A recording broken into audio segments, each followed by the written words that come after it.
To live in this community today may be to share in an inhuman existence.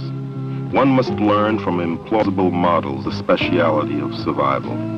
One must be as relentless in the pursuit of this survival as these tough city pigeons, with hands to steal, legs to run, eyes that view life and death, which may, unless one is stronger than the strong, crush whatever human sensibilities there are left remaining.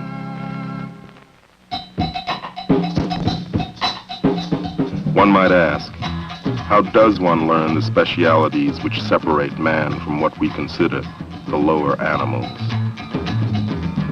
On these streets, the youth of the South Bronx is molded and educated in the rules of the survival game.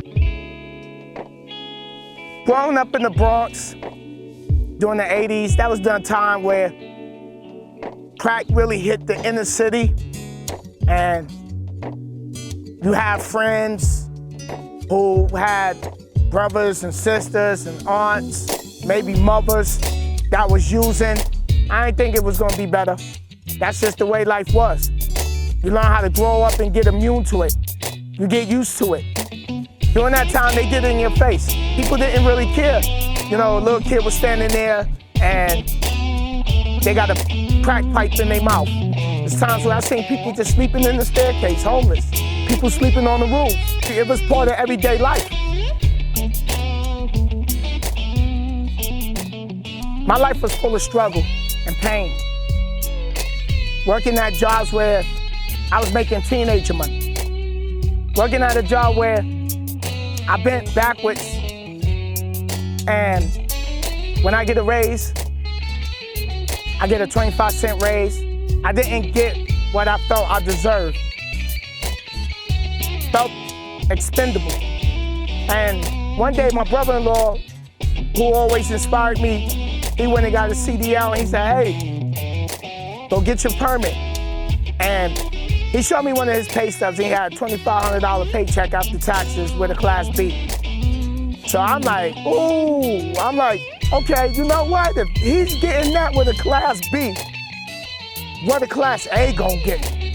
Class A gonna get me the life that I really want.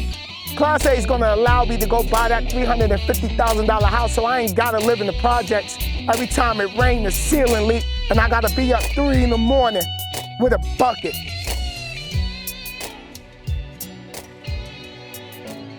I said to myself, if I'm going through this, there's 1,000 other people in the world going through the struggle and the pain. I know what a negative mindset and being angry brought me.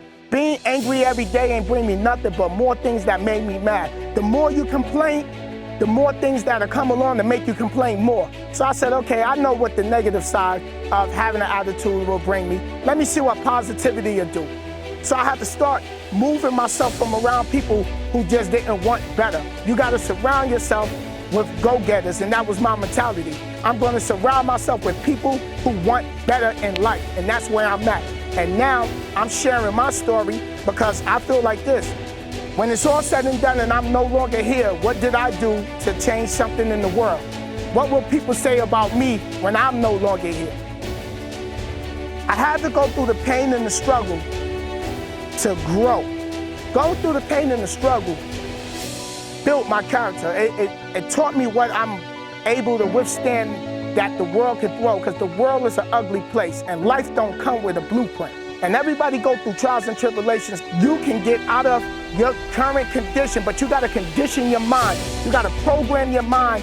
You gotta start getting in books. You gotta start reading books on how successful people think. You gotta start watching motivational videos. And you can get out of poverty. You can get out of the hood.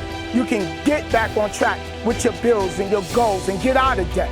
Because I did it, and you can do it. Go after your goals and dreams. The only one that can stop you is you. The only one that can let you down is you. Don't let nobody tell you that you can't accomplish something, because others will sit and try to get you discouraged. So at the end of the day, just remember, don't never let a disbeliever, a doubter, a hater, a relative, a brother, a sister, a girlfriend, a husband put a ceiling on your sky.